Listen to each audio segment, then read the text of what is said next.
+92 या क्रमांकावरून फोन आला तर आपण काय करतो? शक्यतो तो उचलत नाही, चुकून उचलला तर बोलत नाही किंवा नंबर ब्लॉक करतो, स्पॅम रिपोर्ट करतो.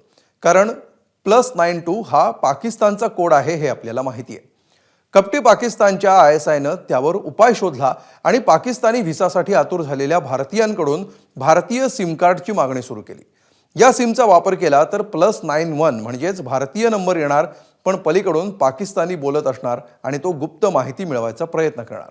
भारतीय सिमचा वापर आणखी कशासाठी केला जायचा, पाकिस्तानी अधिकारी तो कसा करायचे, पाहूया या रिपोर्टमध्ये. पाकिस्तान कधीही भारताविरुद्ध थेट युद्ध जिंकू शकत नाही आणि म्हणूनच गेल्या 5 वर्षांपासून पाकिस्तान भारतात हेरांचं जाळं मजबूत करत होता. या कामासाठी पाकिस्तान उच्चायोगाचे अधिकारी झटत होते. सूत्रांनी दिलेल्या माहितीनुसार नवी दिल्लीमध्ये बसलेल्या पाकिस्तान उच्चायोगाचे अधिकारी ज्या भारतीयांना पाकिस्तानचा व्हिसा हवाय त्यांच्याकडे भारतीय सिम कार्ड मागत असतात. सिम कार्ड द्या आणि व्हिसा मिळवा अशी योजनाच या पाताळयंत्री लोकांनी राबवली होती. ते भारतीय नंबर पाकिस्तानातील ISI मुख्यालयात पाठवण्यात आले होते. ISIनं त्या नंबरचं पुढे काय केलं, हेरगिरीच्या जाळ्यामध्ये भारतीय सिम कार्डचा काय रोल होता, हे पुढच्या काही मिनिटांमध्ये आम्ही तुम्हाला सांगणार आहोत. पाकिस्तानी गुप्तचर संस्थेनं भारतीय सिम कार्ड वापरून हेरगिरी कशी केली या प्रश्नाचं उत्तर जाणून घेण्यापूर्वी हरियाणातील नू येथून अटक करण्यात आलेल्या तारीफ काय सांगतोय हे ऐका. पाकिस्तानी दूतावासाच्या अधिकाऱ्यानं व्हिसाच्या बदल्यात तारीफकडे भारतीय सिम कार्ड मागितलं होतं. 3-4 दिन बाद उसका कॉल आई मेरे पास.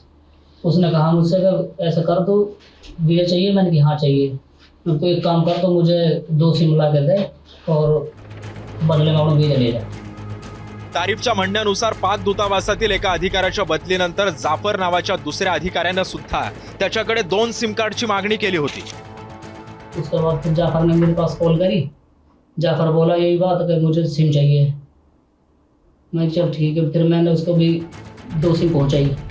पाकिस्तानी दूतावासातील अधिकाऱ्यांच्या निशाण्यावर नेमकं कोण कोण असायचं तर त्यावर एक नजर टाकूया. गावातील कमी शिक्षित लोकांना ते लक्ष करायचे. नातेसंबंधांमुळे पाकिस्तानला भेट देणारे आणि व्हिसाच्या बदल्यात पाकिस्तानी अधिकारी त्यांच्याकडे भारतीय सिम कार्ड मागायचे. आतापर्यंत हजारोंहून अधिक भारतीय सिम कार्ड त्यांच्यापर्यंत पोहोचले. गुप्तचर सूत्रांनी दिलेल्या माहितीनुसार गेल्या 5 वर्षांपासून पाकिस्तानी उच्चायुक्तालयात काम करणाऱ्या ISI हँडलर्स कडून व्हिसाच्या बदल्यात सिम कार्ड मागण्याचा व्यवसाय चालवला जात होता. सूत्रांकडून मिळालेल्या माहितीनुसार ISIचे अधिकारी भारत विरुद्ध कट रचण्यासाठी भारताच्याच फोन नंबरचा वापर करत होते. हे सिम कार्ड 3 प्रकारे वापरले जात होते. पहिलं म्हणजे पाकिस्तानी उच्चायोगाचे अधिकारी त्यांच्या भारतीय हेरांशी फक्त भारतीय नंबरवरूनच बोलत असायचे, जेणेकरून उद्या जर ते पकडले गेलेच तर ते म्हणू शकतील की हा त्यांचा नंबरच नाहीये. तसंच त्या फोनवरून सुद्धा पाकिस्तानी अधिकारी सामान्य कॉलवर बोलत नव्हते. ते व्हॉट्सअप, टेलिग्राम आणि सिग्नल सारख्या ऍप्सद्वारे बोलत होते, जेणेकरून त्यांची कॉल हिस्ट्री आणि एजन्सींना काही कळू नये. तिसरा आणि सर्वात मोठा वापर हा हेरगिरीसाठी होत होता. हे अधिकारी भारतीय सिम कार्डचे नंबर पाकिस्तानात पाठवत होते.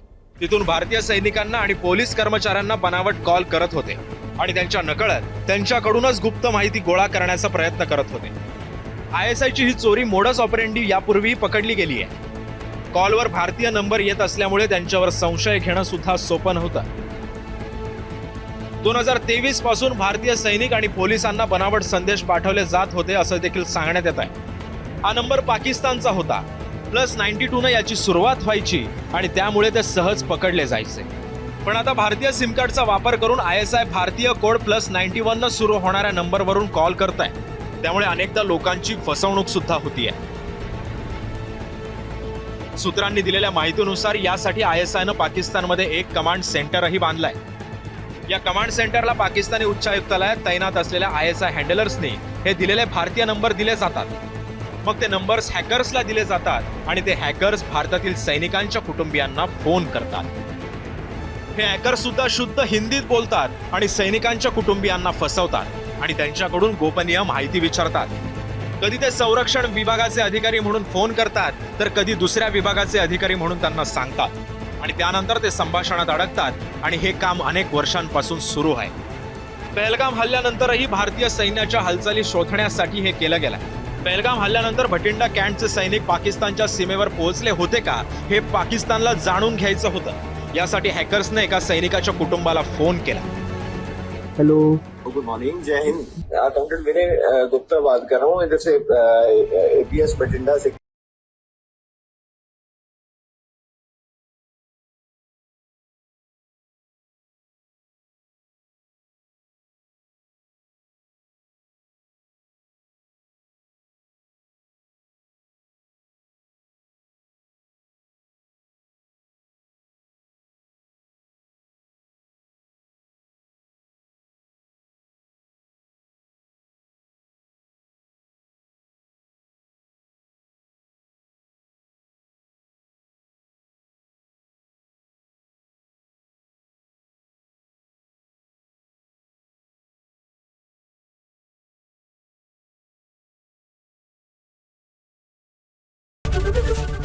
एबीपी माझा, उघडा डोळे बघा नीट।